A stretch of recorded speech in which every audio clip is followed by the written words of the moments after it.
Right, something else has come up.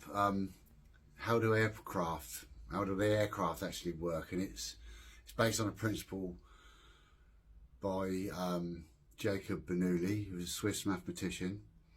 I'm not going to go into all the boring details about that, but it's named after him anyway.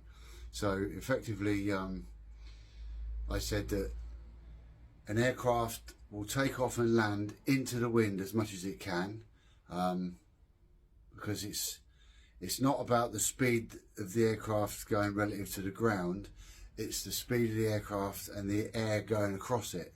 So if you look at the shape of a wing, now the underside of it is flat, so we go from the front to the back of the wing, yeah, airplane, the other wing's this side, so it's flat, the front is curved, the top is curved, it's wider at the front and it narrows down to a thinner piece at the back, and then you've got your angling flaps that gives it its up and down nonsense.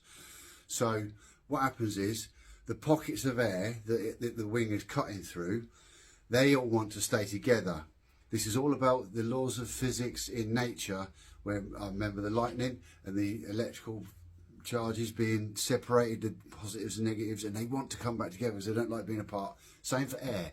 The pockets of air want to stay together. So as the wing cuts through the air going over the top has further to travel, so it has to travel faster in order to get around the other side and meet back up with the pocket of air that it's a member of. This speed of that air going over the top creates a lower pressure, and so it gets lifted. So the higher pressure underneath will push upwards, and that is how an airplane will take off and stay up in the air. Then it has to maintain a certain speed. I'm off the top of my head, I don't know what the actual speed is, but if it drops, if the speed of the moving aircraft going forward goes below that speed, it won't stay up and it will just go to the ground. Which just won't happen. Also, on takeoff, just to help the takeoff and to help lift on the takeoff, the tail end of the aircraft has also got smaller wings and a stabilizing wing that sticks upright to stop it from fishtailing. Now, those tail end wings, they will angle to a way where it will pull the tail down. So it pulls the tail down, effectively lifting the front of the aircraft up slightly, which lifts the wings up slightly, so that the air is actually hitting it, and that gives it lift. And it doesn't even need the Bernoulli effect. But we'll keep the Bernoulli effect, because if you don't use the Bernoulli effect, then you're going to have to keep doing that, and that will just keep climbing and climbing and climbing until it runs out of air, runs out of atmosphere, and then it will come back down again. So that helps it to take off, but then the Bernoulli effect keeps it in the air. You may, if you're as old as me, you may have over 45, you may well have noticed that the tips of wings have got little ends on them now. That is for reducing drag. Science is a moving object, yeah? Well, I remember when I was younger, say when I was in my 20s, we didn't have those on the ends of, on the tips of the wings.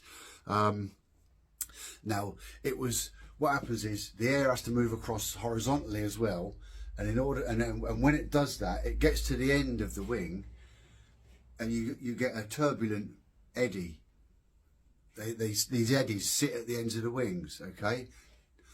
That creates a bit of drag. So they put these ends on, the small upturn on the end of the wing, that gets rid of those turbulent eddies, that gets rid of that drag, that increases the fuel efficiency by 10 or 15%. So then a cargo plane can carry more cargo, it can go further and use less fuel. It's a 10 or 15% increase in efficiency. Huge. What else can I tell you? I think that's it. Essentially, as soon as somebody says, how does an airplane stay in the air? You just say, it's the Bernoulli effect. That should be enough to shut them up, okay?